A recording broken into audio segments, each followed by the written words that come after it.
इसकी नाही सांग. मोदीजी तुम्ही असं 2024 ला पंतप्रधान झाल्यानंतर घटना बदलणार आहात की नाही ते सांग. पण मोदी काय उत्तर देतोय?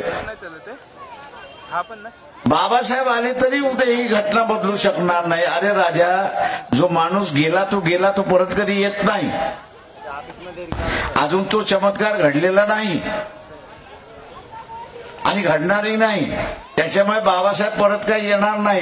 त्याच्यामुळे तू बाबासाहेबांना दुवा देऊ नको. तू बदलणार आहेस की नाही हे पहिल्यांदा सांग.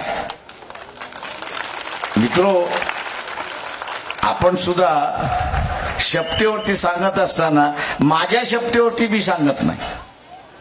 मी आईच्या शपथेवरती, बापाच्या शपथेवरती, पोराच्या शपथेवरती, नातेवाईकाच्या शपथेवरती मी आपला थापा मारत असतो. तशा रीतीने मोदीने सुद्धा बाबासाहेबांच्या नावाने आपल्याला थाप मारलेली आहे. एवढं लक्षात घ्या की बाबासाहेब बदलू शकत नाही. इशू बाबासाहेब बदलू शकतात की न बदलू शकतात याचं नाही. मोदीजी 2024 ला पंतप्रधान आल्यानंतर तुम्ही बदलणार आहात की नाही याचा खुलासा आणि याचा तुम्ही असणारा शब्द द्या.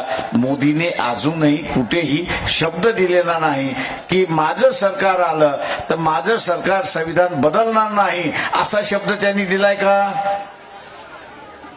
त्याच्यामुळे कुठेतरी डोक्यामध्ये संविधान बदलण्याचा विचार आहे हे आपण असणारा लक्षात घ्या.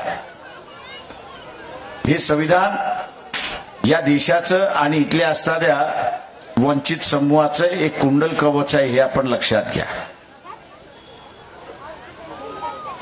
एक कवच आहे.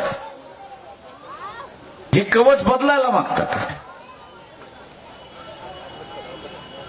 हे कवच बदलायला मागतात. का बदलायला मागतात आहेत? तर हे संविधान समतेची गोष्ट करते, उद्देश ठेवते. हे संविधान न्यायाचा अधिकारचा उद्देश ठेवते. सर्वांना संधी याचा असणारा उद्देश त्या ठिकाणी ठेवते. यांना समान संधी नको आहे, यांना समान न्याय नको आहे.